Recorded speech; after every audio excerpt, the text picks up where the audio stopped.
Hemos estado estudiando el libro de Hechos por varias semanas ya, y ciertamente cuando pienso en nuestro estudio del libro de Hechos, no puedo esconder que me encanta el libro de Hechos. Y una de las razones por la que me encanta el libro de Hechos es por cómo la intervención sobrenatural de Dios es constante en todo el libro de Hechos. Sin embargo, esto no es algo particular solo del libro de Hechos. Este libro que yo tengo en mis manos hoy, la Santa Biblia, la palabra de Dios, está llena de intervenciones de Dios de principio a fin. Tú puedes encontrar desde el principio lo que muchos han definido como milagros. Milagros desde el principio hasta el fin. La creación es un milagro. Y vemos a Dios interviniendo de forma sobrenatural vez tras vez. Así que eso no es algo simplemente del libro de Hechos que nosotros estamos estudiando. Los teólogos han definido ese término milagro utilizando varias palabras, pero una de las definiciones más comunes es ese hecho o intervención sobrenatural de Dios en la historia donde Él se hace visible y hace visible su poder y hace visible su grandeza para mostrar o apuntar hacia sus propósitos divinos. Eso es como muchos teólogos han definido el término milagro. Ahora, hubo un momento en el siglo XIX que algunos hombres comenzaron a promulgar que ellos no creían tal cosa como eso de que Dios intervenía en el mundo.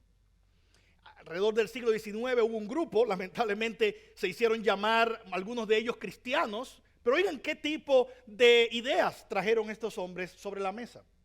Ellos decían, y probablemente la ilustración más conocida que ellos utilizaban, era que el mundo era como un gran reloj. Y entonces ellos dijeron, así como cuando tú tienes un reloj, tú no necesitas al relojero cada vez que la aguja va a girar. De la misma manera, el mundo es como un gran reloj y Dios no está interviniendo para que nada suceda en él. Tú no necesitas al relojero. Muy creativa, ¿verdad? La ilustración, hay que decirlo, pero falsa.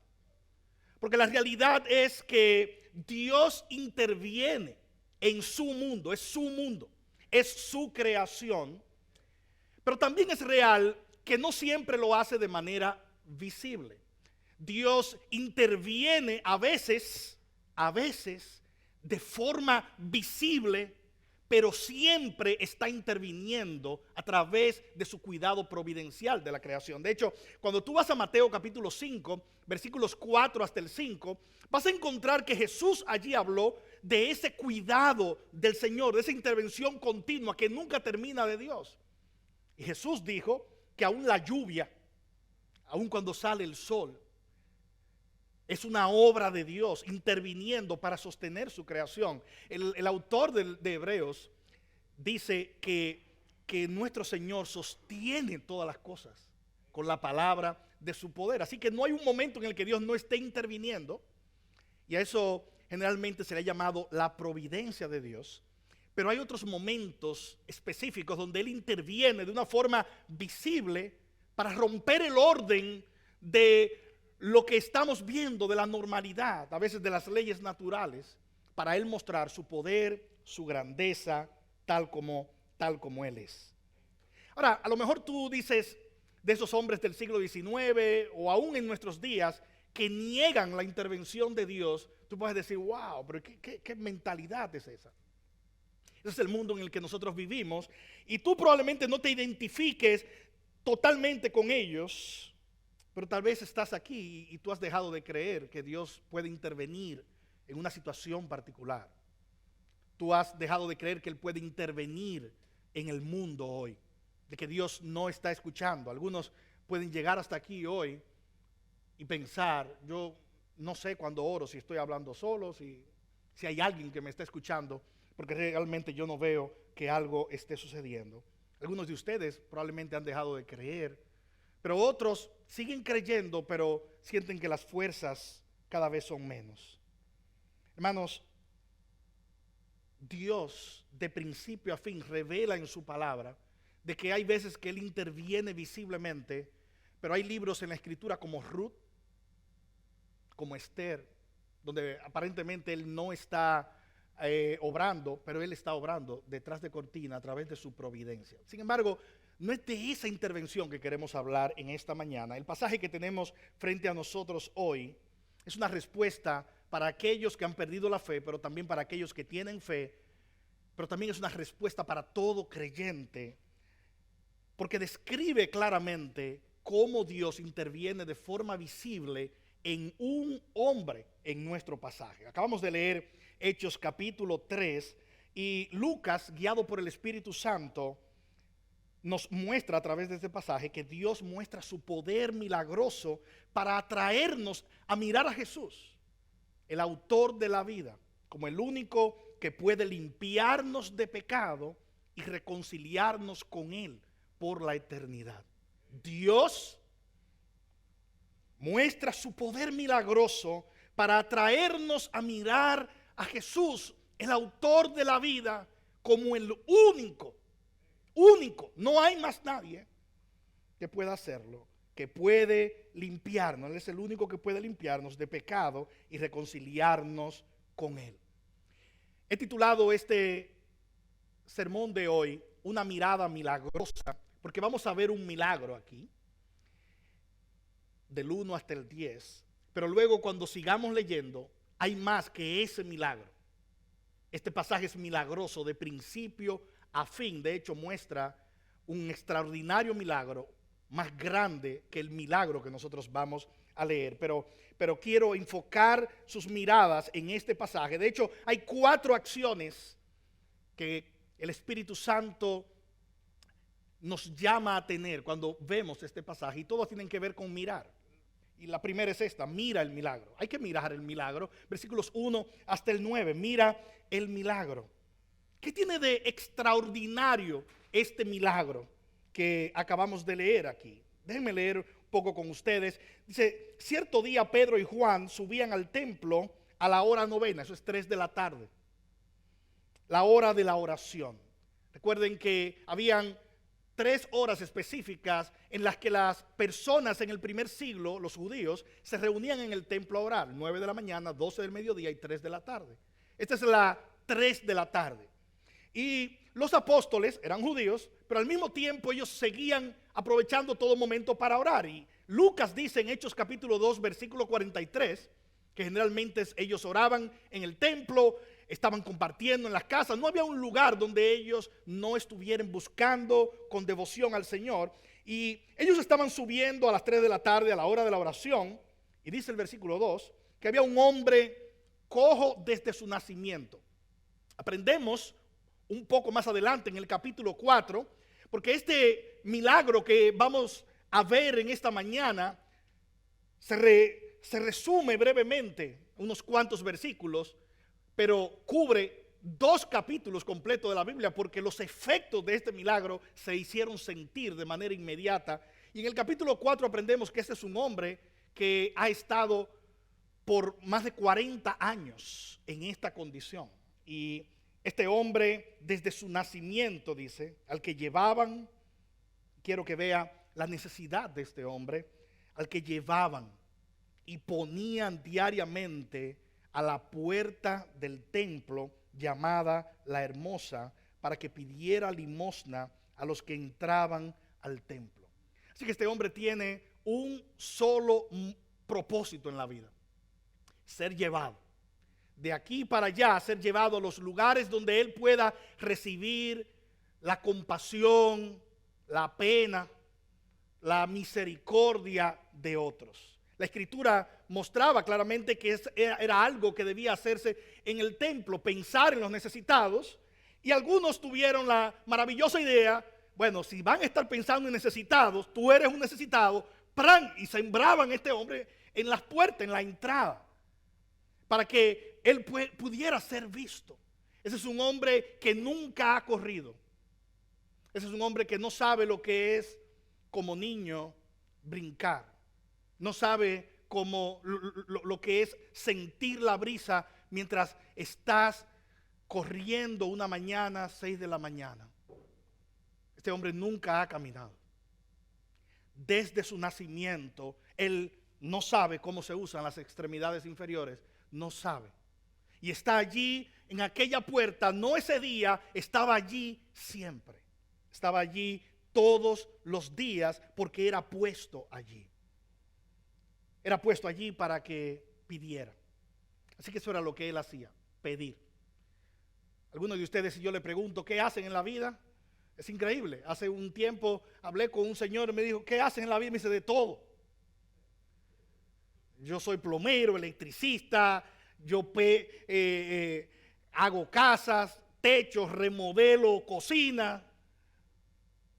También corto grama si necesita algo.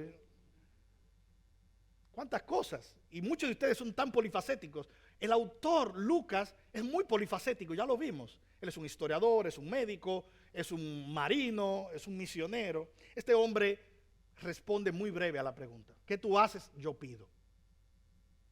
Yo dependo de la compasión de otros. Y debe ser muy triste poder resumir tu vida de esa manera, pero así él resume su vida. Versículo 3. Él vio a Pedro y vio a Juan, dos de los apóstoles, que iban a entrar al templo y él les pedía limosna. Entonces Pedro, junto con Juan, fijando su vista en él, interesante, ellos lo miran, fijan su vista en él. Algunos estudiosos de este pasaje han dicho, ¿cuántas veces habrán pasado ellos por allí? Él estaba siempre ahí. Es como, hay personas en lugares específicos, nosotros siempre que pasamos y siempre están allí. Si creciste, por ejemplo, en Latinoamérica, tú sabes que hay situaciones que se repiten en las barriadas, en las colonias, como le digan en tu país. Tú a veces caminabas y en la esquina siempre estaba la misma gente. Vecino, vecino, adiós. Este hombre siempre estaba allí. Ellos lo veían, pero no lo miraban. Ahora lo miran atentamente. Dice la manera que Lucas describe eso, es diciendo, cuando iban a entrar, ellos fijaron la vista en él. Y entonces le dijeron, fija tú tu vista ahora. Míranos. Alguien pudiera decir claramente, él estaba mirando a todo el mundo. Él ya los había visto. Pero esta mirada es diferente. Él le dice, míranos. Versículo 5. Él los miró atentamente, esperando recibir algo de ellos. Él esperaba que su día fuera bueno. Estos hombres se ven con mucha devoción, vienen a la oración, son creyentes los que vienen, así que él los mira y está esperando recibir algo de ellos. Y es gracioso, por lo menos la primera parte, si solo leemos hasta la primera parte, lo que Pedro le dice. Pedro le dijo, no tengo plata ni oro. Alrededor del año 2000, yo comencé a desarrollar un ministerio de jóvenes en mi ciudad natal. Y ese ministerio fue bendecido por el Señor de múltiples maneras, al punto de que cientos y cientos de jóvenes llegaban a nuestras reuniones. Los ministerios de jóvenes tienen algo maravilloso, tienen mucha energía. Yo hablaba hace 2 días con uno de esos jóvenes que hoy está sirviendo como líder en una iglesia, y yo le decía, los ministerios de jóvenes son maravillosos. Hay mucha energía, hay mucho tiempo, y eso nos ayudó muchísimo. Pero los ministerios de jóvenes pueden decir como este hombre, no tenemos plata, no tenemos oro. Todos estaban en pobreza totalmente, estaban estudiando, no tenían mucho dinero, tenían energía y fuerzas. Así que este versículo podía ser muy probablemente el eslogan de nuestro ministerio de jóvenes por ahí en el año 2000. Era como, no tenemos plata, no tenemos oro, hagamos otra cosa que no conlleve eso. Pedro le responde a este hombre, yo no tengo dinero. A lo mejor vino una canción a su mente. Este no es el momento de cantar esa canción de no tengo dinero, ni nada que dar. Es un salmo. No es un salmo, así que volvemos aquí. Pedro le dijo, no tengo plata ni oro, pero lo que tengo te doy. En el nombre de Jesús el Nazareno, anda. ¿Cómo así? ¿Cómo que anda? ¿Será una burla? ¿Será... ¿Qué quiere decir este tipo? ¿Qué quiere decir levántate? Si yo pudiera andar, este es probablemente su pensamiento, si yo pudiera andar, yo estuviera andando, no hoy, estuviera andando hace muchos años. ¿Cómo que me ponga de pie y ande? Este hombre obviamente parece no creer mucho lo que Pedro le está diciendo, porque el versículo 7 nos dice que Pedro tuvo que tomarlo de la mano derecha. Y Pedro entonces lo toma de la mano derecha, lo levanta y al instante, dice la Escritura, no progresivamente, no un mes después, al instante sus pies y tobillos cobraron fuerza. Y él fue el primero que se dio cuenta porque dice que saltó. Pedro le dijo que andara. Y él salta. Espérate, el baloncesto lo vas a aprender después. Vamos primero al gateo. Tienes que gatear primero. Tienes que caminar despacio. No, él, dice la Escritura, que salta. Se pone en pie y andaba. Entró al templo. Fíjense, qué maravilloso. Dice, entró al templo con ellos caminando. Y Lucas no puede dejar de mencionar por segunda vez que iba saltando. Saltando, la alegría, el gozo. Y dice, y alabando a Dios. Versículo 9. Todo el pueblo lo vio andar. Y usted sabe que también lo vio saltar. Todo el pueblo lo vio andar y alabar a Dios. Los que antes lo habían visto postrado, los que antes habían pasado por su lado, oye, ¿y hasta cuándo va a estar este cojo aquí? Los que antes lo habían visto allí y no habían hecho nada, lo vieron. Los que antes le habían dado alguna limosna, lo vieron. Los que antes pasaron indiferente y no sabían si era un bulto o era un viaje, un conjunto de fundas que había allí, lo vieron. Todos lo vieron. Todos vieron a este hombre andar y alabar a Dios. Hay varias preguntas que debemos hacernos cuando leemos un milagro como este. Es un milagro físico. Es un milagro físico. Es una enfermedad siendo curada. Así que mira el milagro, mira sus detalles y alabemos al Señor porque Él es poderoso para hacer esto. ¿Por qué ese día? Si este hombre había estado allí todos los días, ¿por qué Dios no lo sanó otro día? ¿Por qué ese día? Dios lo ve todo, Dios lo había visto allí. De hecho, presumiblemente los apóstoles lo habían visto también allí. ¿Por qué ese día? Eso nos lleva a un segundo punto dentro de nuestro pasaje. Mira el poder detrás de este milagro. Mira el poder detrás de este milagro. No solo mires el milagro, mira el poder detrás de este milagro. Versículo 6, mira lo que Pedro dice. Volvemos allí, dice, pero Pedro le dijo, no tengo plata ni oro, pero lo que tengo te doy. En el nombre de Jesucristo el Nazareno, anda. Hay algo aquí. Pedro dice, en el nombre de Jesucristo el Nazareno. No andes en mi nombre, es lo que Pedro está diciendo. Yo no tengo poder para curarte. Los médicos no han podido. Yo no puedo curarte. Yo era un pescador, ahora soy un predicador. Lo mío no es curar personas. Así que no es en mi nombre que te estoy hablando. No es con mi autoridad. Y eso nos lleva a responder a la pregunta, ¿qué significa el nombre? ¿Qué significa el nombre?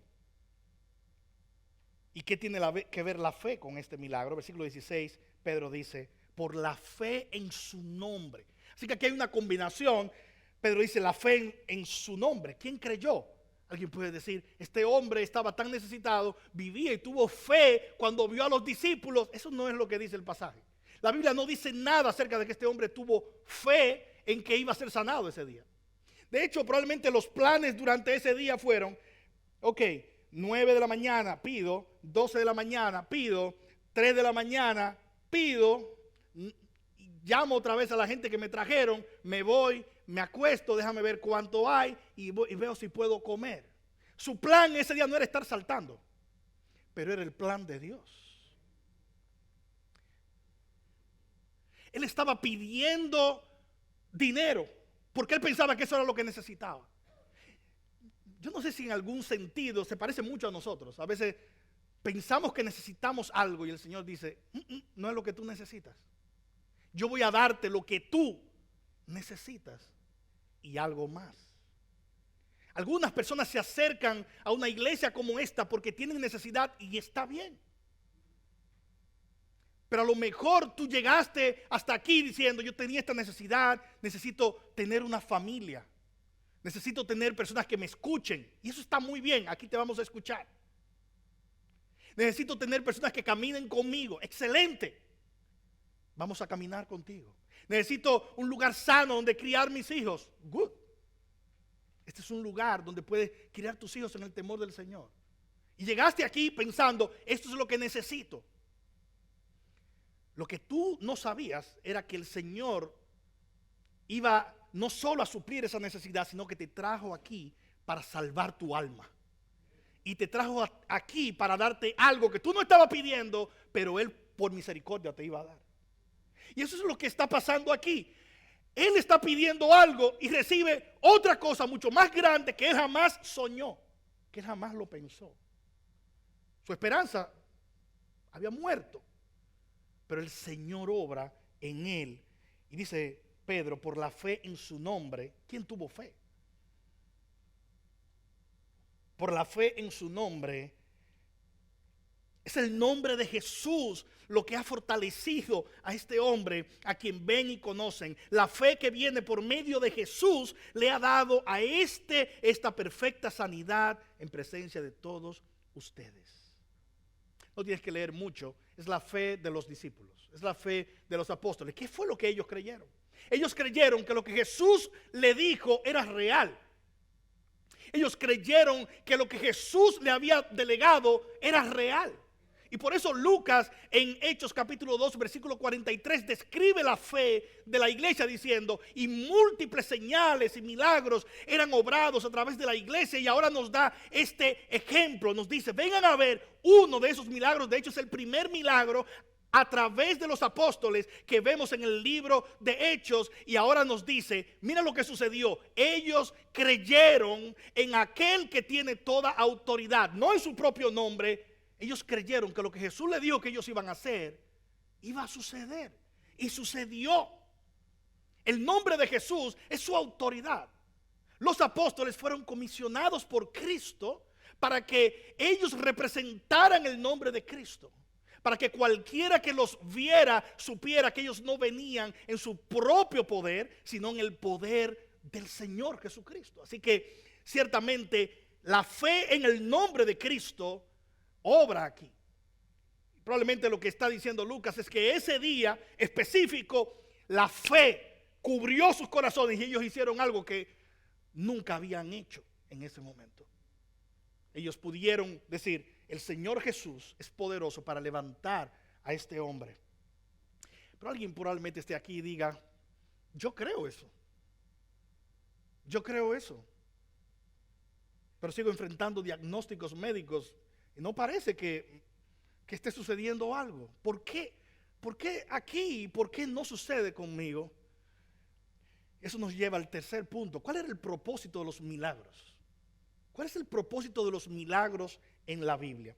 Dos cosas hay que entender. Número uno, Dios interviene sobrenaturalmente de forma visible como lo hizo aquí. Lo segundo que debemos entender es lo siguiente. Él sigue interviniendo sobrenaturalmente hoy. Dios sigue obrando milagros hoy. La pregunta no es si Dios obra milagros o no. La pregunta es, uno, ¿cuál es el propósito de los milagros? Y la segunda es, ¿cómo Dios obra milagros? ¿Cuál es el propósito de los milagros? ¿Cuál es el propósito de los milagros? Quiero que miren a la pantalla y cuando miren allí van a ver probablemente una pista de cuál es el propósito de los milagros. ¿Qué tenemos aquí? Son señales. De hecho, generalmente es la manera como vamos a ver en el libro de Juan, cuando Jesús obraba un milagro, que los milagros son descritos, una señal. Las señales tienen un concepto muy, muy claro. Las señales no son para que tú te quedes viendo las señales. Si tú vas manejando y ves una señal, esa señal te está comunicando un mensaje, te está apuntando a otro lugar. Cuando vas entrando a Raleigh y ves allí, dice, bienvenido a Raleigh. No te quedas en la señal, no te quedas allí en el gran letrero. Estoy en Raleigh. Aló. Hola, mi hermana, ¿cómo estás? Estoy en Raleigh. Me quedo aquí. ¿Y qué vas a hacer hoy? No, me quedo en Raleigh. Búscame una mesa, me voy a sentar aquí debajo de la señal que dice Raleigh. No haces eso. ¿Por qué no lo haces? Porque ese letrero, eso que está allí, es simplemente una señal que apunta hacia donde tú vas. Vas hacia Raleigh, vas a una casa, vas a un lugar, vas a un restaurante, vas a cualquier lugar, la señal apunta hasta allá. Así que los milagros en las escrituras tienen esa idea. Los milagros no son un muro, son una ventana. Son una ventana que te guía a mirar a través de ellos. En las escrituras nunca el milagro es el fin. Y alguno de nosotros piensa que siempre las personas bíblicas estuvieron viendo esos milagros visibles, y no es cierto. Cuando tú lees el libro de Ruth, te vas a dar cuenta de que allí no hay una intervención sobrenatural visible, aunque Dios está obrando, no hay. Cuando lees el libro de Esther, ni siquiera el nombre de Dios se menciona en Esther. Un libro en la Biblia que no menciona a Dios. Pero Dios está obrando allí. Así que algo muy particular tienen que ver con los milagros, porque entonces lees otros libros de la Biblia, por ejemplo en el Pentateuco, y vas a ver a Moisés y ves a Dios obrando demostraciones visibles, columna de fuego, columna de nube. Vas a los libros donde aparece el profeta Elías, el profeta Eliseo, y ves entonces estas intervenciones sobrenaturales. Luego vas a los evangelios y ves a Jesús obrando milagros. Y luego vienes a Hechos y ves otro milagro, otra intervención milagrosa. Algo llama la atención. ¿Por qué en algunos libros están estos milagros, estas intervenciones visibles? ¿Por qué no están en otros? ¿Por qué en esta época y no en esta otra época? Varias razones han sido dadas. Algunos dicen, es que no tenemos fe en esta época. Hay épocas donde la gente ha dejado de creer y Dios deja de hacer milagros. Eso es como decir, por ejemplo, que Dios está esperando a ver qué vamos a hacer nosotros para Él entonces decidir qué va a hacer. Ese no es el Dios de la Biblia. O sea, el Dios de la Biblia nunca ha esperado por el ser humano. Para que el ser humano haga algo bueno, Dios tiene que producirlo en ese ser humano. La fe es un don dado por Dios. Así que tiene que haber otra respuesta. Alguien dice, bueno, tal vez es que estas personas, ellos creían eso, que era un milagro, pero tal vez este hombre lo que tenía era un calambre y no se había dado cuenta y él no creía que podía caminar y entonces lo traía. ¿De verdad tú crees eso? Tenemos que seguir esa línea. Tú sabes que eso es falso. Otros han dicho, no, es que ellos describen eso, pero eso son leyendas para que la gente pudiera creer. Bueno, si tú te acercas a este libro y piensas que ella es una leyenda, número uno, tú no has leído este libro. Número dos, tú no conoces al Dios de este libro. Y tercero, tú necesitas conocer al Dios de este libro. Aquí no hay nadie que esté dispuesto a dar su vida por una leyenda. Estos hombres que son narrados aquí, muchos de ellos entregaron su vida para proclamar que Jesús era poderoso, no solo para vencer la muerte y lo hizo, sino para obrar milagros, para intervenir en nuestro mundo. Muchos de ellos simplemente fueron cuestionados y se les dijo, si tú niegas eso, vas a quedarte con vida. Y muchos de ellos miraron a sus verdugos y le dijeron, córtame la cabeza porque yo no puedo negar eso. Nadie hace eso por una leyenda. Esos hombres vieron el poder de Dios. Así que tiene que haber una respuesta. ¿Cuál es el propósito de los milagros? Lo vemos en lo que Pedro dice. Lo vemos en lo que Pedro va a explicar. Porque a partir de esto, Pedro ahora se levanta y proclama un mensaje glorioso que muestra hacia dónde esa ventana nos conduce. A dónde ese milagro que sucedió nos conduce. Mira lo que dice el versículo 11. Dice, estando el que era cojo, aferrado a Pedro, a Juan, todo el pueblo, lleno de asombro, corrió al pórtico llamado de Salomón, donde ellos estaban. Al ver esto, Pedro dijo al pueblo: hombres de Israel, ¿por qué se maravillan de esto? ¿O por qué nos miran así? Hay una forma, aquí está la mirada otra vez. Esa es una mirada diferente a la de Pedro, es una mirada diferente a la del cojo. Esta es otra mirada que Pedro dice: no nos miren así. Pedro, ponte de acuerdo. ¿Tú quieres que te miren o no quieres que te miren? Sí, mírame, pero no me mire así. Ellos comenzaron a mirar a Pedro como si él fuera un mago, como si fuera un milagrero. Y Pedro dice inmediatamente: no nos miren así, como si por nuestro propio poder. Él está diciendo. Pedro es un apóstol. La respuesta por la que Dios utilizó muchas veces el intervenir visiblemente en las escrituras, lo vemos a través de hombres específicos, era para confirmar su palabra. Cuando Moisés habló, Dios hizo milagros a través de Moisés para confirmar que Dios había llamado a Moisés y que lo que él le estaba dando era su ley y le estaba dando su palabra. En el momento en que Jesús se encarna, Él es la palabra viviente. Y dice entonces que las señales acreditaban al propio Jesús de que Él era quien Él decía que era. Porque una cosa es decir: señores, ustedes ven ese muerto, ¿cuánto tiene? 4 días. Su amigo Lázaro. Una cosa es decir: wow, me apena que Lázaro muera. Yo tengo poder para levantar a Lázaro. Yo soy el autor de la vida.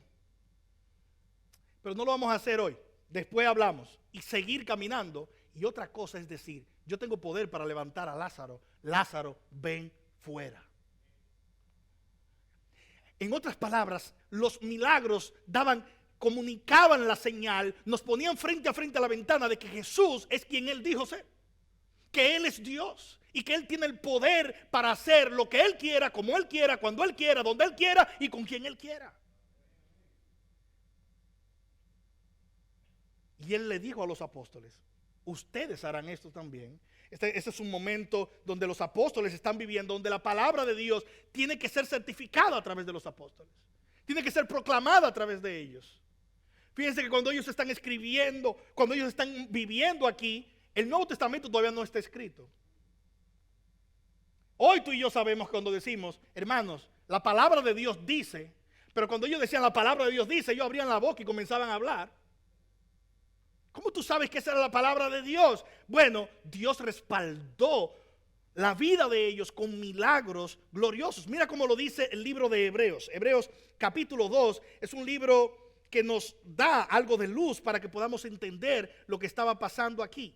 Hebreos capítulo 2 dice: por tanto, dice el versículo 1, debemos prestar mucha mayor atención a lo que hemos oído, no sea que nos desviemos. Porque si la palabra hablada por medio de ángeles resultó ser inmutable, y toda transgresión y desobediencia recibió una justa retribución, ¿cómo escaparemos nosotros si descuidamos una salvación tan grande, la cual después que fue anunciada primeramente por medio del Señor, nos fue confirmada por los que la oyeron? Dios testificó junto con ellos, tanto por señales como por prodigios y por diversos milagros y por dones repartidos del Espíritu Santo según su propia voluntad. ¿Qué está diciendo el escritor de los Hebreos?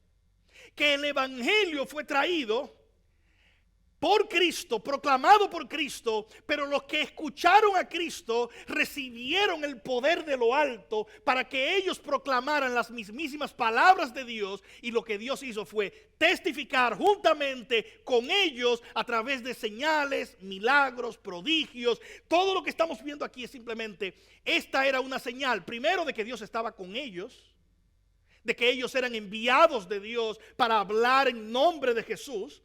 Segundo, lo que vemos en el pasaje es que cuando Pedro predica, él dice que esta es una muestra de la glorificación de Jesús.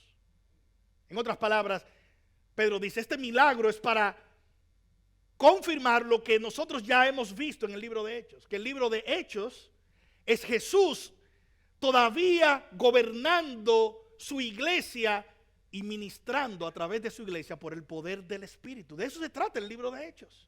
El Señor sigue obrando, aún después de su ascensión y exaltación. Él sigue obrando en medio de su iglesia. Y lo que nos está mostrando el pasaje, como dice el versículo 13, es que esta es una muestra de la glorificación de Jesús. Los discípulos dicen, no tiene nada que ver con mi poder. Verso 12, no tiene que ver con nuestra piedad. No es que nosotros somos mejores. Tiene que ver con aquel que hace eso. Nosotros no hicimos eso. Yo sé que ustedes a veces encienden un televisor y ven a un hombre diciendo allí que él hace milagros. Ese tipo de lenguaje nunca fue utilizado por ningún apóstol en las Escrituras. Él nunca se atribuyó poder mágico, poder religioso. Nunca lo hizo. Ningún apóstol hizo eso. Segundo, ese que ves en televisión es falso, porque esto hoy no mora sobre ningún hombre. Estaba sobre Cristo, estaba sobre los apóstoles, pero hoy Dios hace milagros a través de la oración de su iglesia. Y Él los hace conforme a su voluntad. No hay nadie que pueda decir, yo tengo el don de milagros.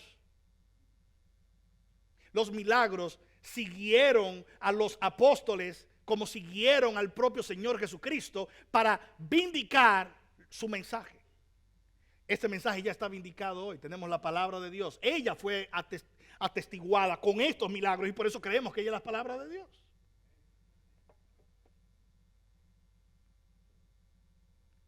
¿Qué más? Es una evidencia también de la culpabilidad de la humanidad. Versículo 14 al 15, cuando Pedro predica, dice, pero ustedes repudiaron al santo, justo, y pidieron que se les concediera un asesino.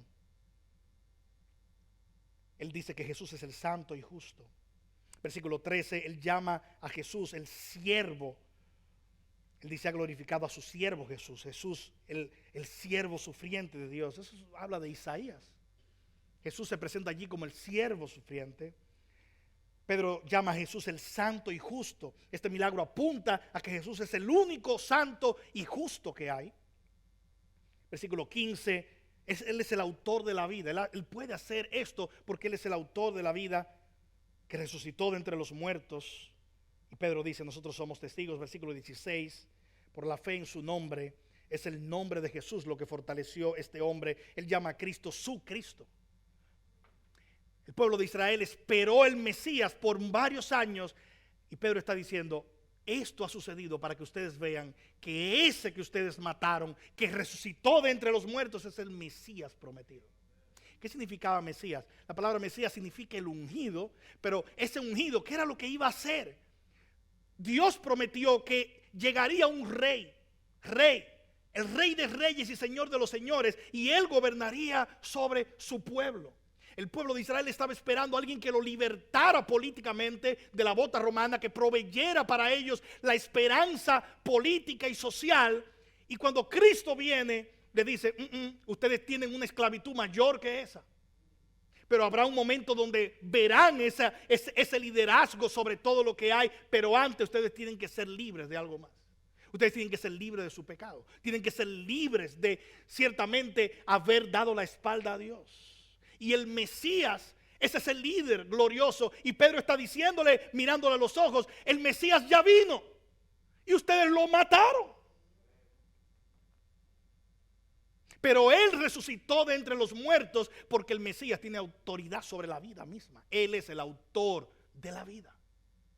Como alguien decía, tú y yo necesitamos recordar todos los días que Cristo es el Mesías.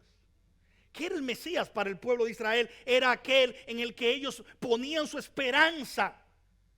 Era aquel donde ellos pensaban y decían, si tengo esto, yo tendré vida. Si tengo esto, tengo esperanza. Si tengo al Mesías, cuando el Mesías llegue, yo seré feliz. Cuando el Mesías llegue, yo tendré paz. Pedro está diciendo, el Mesías llegó. Pero a veces a ti y a mí se nos olvida. Y el mundo vive siempre buscando Mesías. Vivimos en un mundo lleno de personas diciendo yo soy el Mesías. Alguien dice, yo nunca he visto a nadie diciendo yo soy el Mesías. Bueno, simplemente busca algunos falsos maestros. Ellos mismos se presentan como Mesías. Pero aunque no lo digan, personas se presentan como que ellos son la solución para tu vida. Pero también hay otros elementos en nuestras vidas que a veces los tratamos como el Mesías. Oh, si yo tuviera esto. Y a veces la salud se convierte en una especie de Mesías para nosotros. Si yo tuviera salud, entonces tuviera esperanza, tuviera paz, yo estuviera bien. Hemos hecho de nuestra salud el Mesías. Como otra persona dijo, a veces hacemos el Mesías de los políticos. Y cada 4 años estamos votando. Este va a arreglar todo. Mira cómo está el mundo, pero si votamos por él va a resolver todo. Un Mesías. Esa es la idea de que otra persona y no Cristo es el Mesías. Hermano, hermana que estás aquí, la única fuente de esperanza verdadera, de paz eterna, se encuentra en Cristo Jesús. Cuando Pedro se puso de pie, le dijo, acaban de ver un milagro físico, este no es el fin, ese es solo una señal de que hay alguien poderoso, no solo para hacer eso, sino para traer esperanza eterna, paz eterna, y se llama Jesucristo.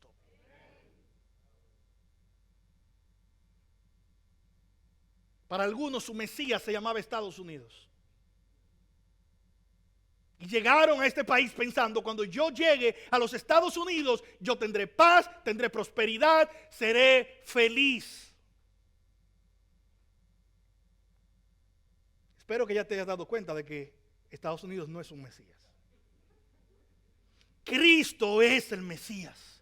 Él es el Señor. Él es el que responde a las esperanzas y necesidades.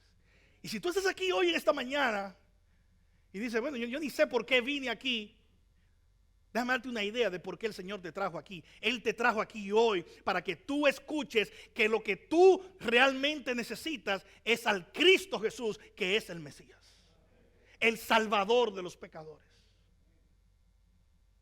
Oye estas palabras, que es el llegar al final, cuando Pedro se pone de pie, versículo 22. Él dice, Moisés dijo, el Señor Dios les levantará a ustedes un profeta, como yo de entre sus hermanos. A él prestarán atención en todo cuanto les diga. Y sucederá que todo el que no preste atención a aquel profeta será totalmente destruido de entre el pueblo de Dios. Siempre hay una pregunta, ¿cuál es el pueblo de Dios? Este pasaje responde, ¿cuál es el pueblo de Dios? ¿Cuál es el pueblo de Dios? ¿Hay un pasaporte que te haga pueblo de Dios? ¿Tengo una bandera que me hace pueblo de Dios? ¿Hay una nación que dice, que puede decir hoy, esta nación es el pueblo de Dios? De cuando en veces vienen personas y dicen, este es el pueblo de Dios, este país es el pueblo de Dios, o aquel país es el pueblo de Dios. ¿Es ser pueblo de Dios algo que yo recibo por nacer en un país, por tener la ciudadanía de un país? La respuesta es no. Oiga lo que dice este pasaje. Moisés dijo, el Señor Dios les levantará a ustedes un profeta. Jesús es el profeta. Él es el profeta supremo. Los profetas hablaron que vendría el Mesías. Cristo es el Mesías, Él mismo. Los profetas hablaron la palabra de Dios. Cristo es la palabra de Dios. Los profetas hablaron del reino de Dios. Cristo es el propio rey de ese reino. Él es el supremo profeta. Y entonces Moisés, profetizando de él en Deuteronomio 18, dice, el Señor Dios le levantará a ustedes un profeta como yo de entre sus hermanos. A él prestarán atención en todo cuanto les diga. Verso 23. Y sucederá que todo el que no preste atención a aquel profeta, hablando de Jesucristo, será totalmente destruido, raído, cortado de entre el pueblo. Hermanos, el que no escucha a Cristo no es parte de su pueblo. Yo lo voy a repetir. Nadie es pueblo de Dios si rechaza a Cristo. Cristo es el mediador entre Dios y su pueblo y es el que nos hace pueblo de Dios. Cualquier persona, no importa su nacionalidad, no importa de dónde venga, no importa los orígenes, no importa el contexto, no importa la historia, si no está en Cristo no es pueblo de Dios. Pero aquí hay una belleza. No importa si tú eres israelita o no eres israelita, si estás en Cristo eres pueblo de Dios. Y no importa si eres israelita o no israelita, si no estás en Cristo no eres parte del pueblo de Dios. El pueblo de Dios tiene una única bandera, Cristo Jesús. Tiene un solo Señor, Cristo Jesús. Tiene un solo Mesías que reina sobre él, Cristo Jesús. Él inauguró su reino y él regresará para establecer su reino. Mira lo que dice el versículo 19. Por tanto, arrepiéntanse y conviértanse para que sus pecados sean borrados, a fin de que tiempos de alivio vengan de la presencia del Señor y Él envía a Jesús, el Cristo, designado de antemano para ustedes. Pedro le está hablando a judíos y le está diciendo, Cristo será enviado. Está hablando de la venida de Cristo y Él será enviado, pero mientras tanto Él traerá alivio a ustedes si ustedes se arrepienten y creen. Ciertamente eso nos lleva al último punto de este pasaje, la última acción que nos demanda. La primera, recuerdan, mira el milagro. Segundo, mira detrás del milagro. Tercero, mira el poder que llevó a cabo este milagro. Mira el propósito de los milagros. Y finalmente, mira y agradece el más extraordinario milagro. ¿Cuál es el más extraordinario milagro? Es la sanidad física. ¿Qué pasa con la sanidad física? Este hombre fue objeto de la compasión de Dios. ¿Qué pasó con él? Comenzó a andar, caminar. ¿Dónde está ese hombre ahora? Lo vamos a ver luego en el capítulo 4 y vamos a ver qué sucedió con él y su eternidad. No quiero avanzarle nada. Venga el domingo. Vamos a hablar qué sucedió con él en el contexto. Pero déjenme decirle algo. Lo que sí sabemos que pasó, humanamente hablando, es que este hombre murió. Y es lo que pasa con cualquier sanidad física. Aún con Lázaro, ¿recuerdan a Lázaro? Que Cristo lo resucitó, lo revivió, lo resucitó al cuarto día. Lázaro después murió.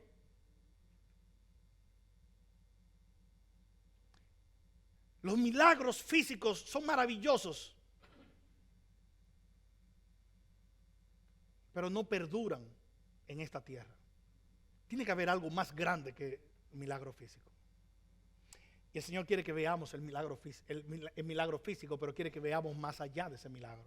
Hay un milagro más extraordinario, versículo 19 hasta el 21. Por tanto, Pedro dice en su predicación, arrepiéntanse y conviértanse para que sus pecados sean borrados, a fin de que tiempos de alivio vengan de la presencia del Señor. Y Él envía a Jesús, el Cristo, designado de antemano para ustedes. A Él el cielo debe recibir hasta el día de la restauración de todas las cosas, acerca de lo cual Dios habló por boca de sus santos profetas desde tiempos antiguos. Déjenme detenerme aquí. Hermanos, Cristo restaurará todas las cosas. El mal no triunfará. Esa sanidad física recordaba de quién restaurará todas las cosas. Isaías capítulo 35, versículos 4 hasta el 6, dio una señal acerca de lo que el Mesías haría en su reino. Isaías 35, oiga lo que dice. Digan a los de corazón tímido, esfuércense, no teman, pues su Dios viene con venganza. La retribución vendrá de Dios mismo, mas Él los salvará. Versículo 5. Déjenme ver si les suena esto. Entonces se abrirán los ojos de los ciegos cuando Él venga, y los oídos de los sordos se destaparán. El cojo entonces saltará. El salto. El cojo entonces saltará como un ciervo, y la lengua del mudo gritará de júbilo. ¿Ustedes creen que este cojo estaba saltando porque sí? Ese cojo era la señal de que Cristo había inaugurado su reino, pero que su reino todavía no ha sido consumado. De que Él era aquel de quien Isaías dijo que por su poder los cojos saltarían, los ciegos verían y los sordos oirían. Su reino fue inaugurado en su primera venida, pero no está consumado. ¿Qué quiere el Señor que hagamos cuando vemos un milagro como este? Que miremos a aquel que regresará y establecerá su reino. El más extraordinario milagro, por lo tanto, no es la sanidad física, y es maravillosa la sanidad física. El gran milagro es que Dios entró a nuestra historia, que Él es el único capaz de hacer esto, y que en la eternidad no habrá cojos, no habrá ciegos, no habrá sordos. Todo milagro hoy que el Señor hace por la oración de la iglesia conforme a su voluntad obedece a un propósito.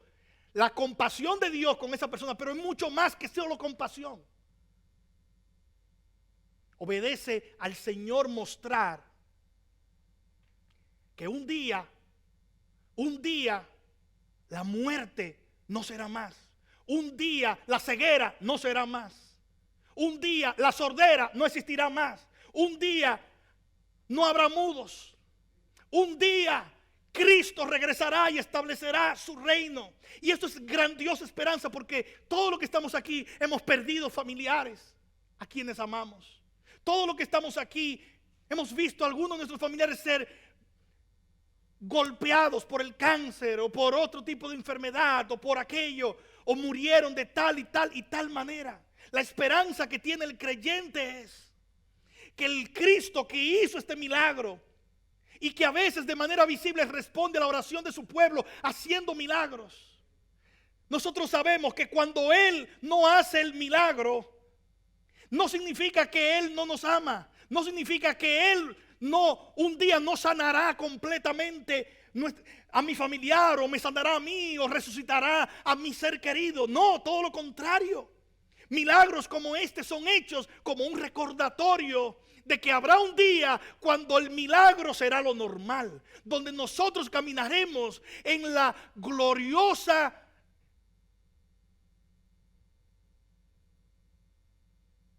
presencia de nuestro Dios.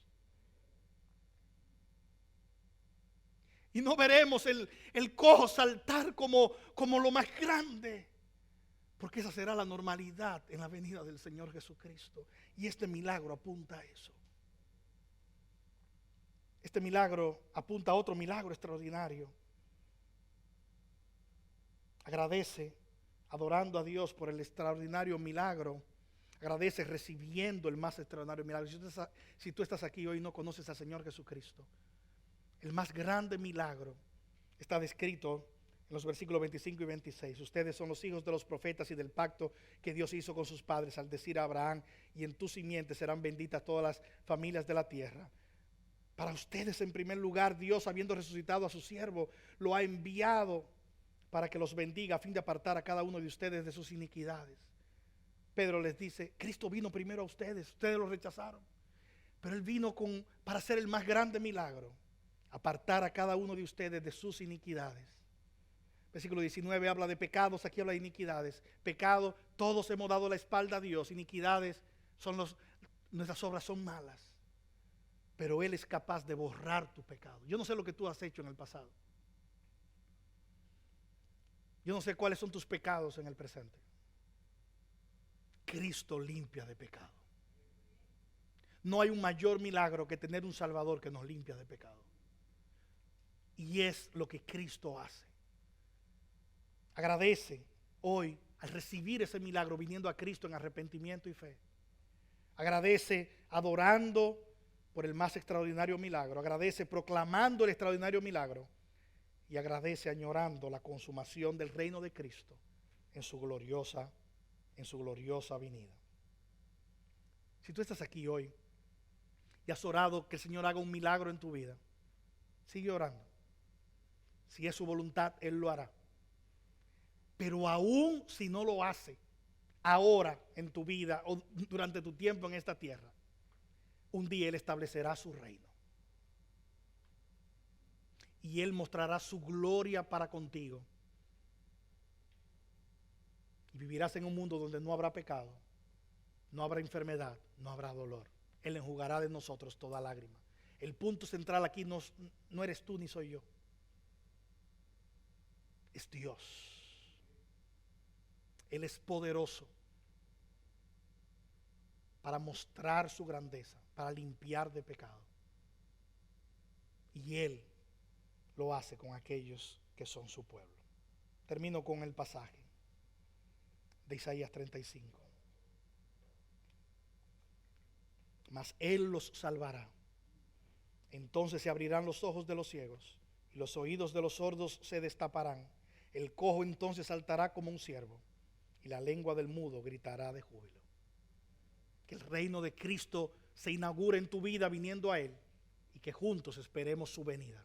Es el milagro más extraordinario. Oremos en esta mañana.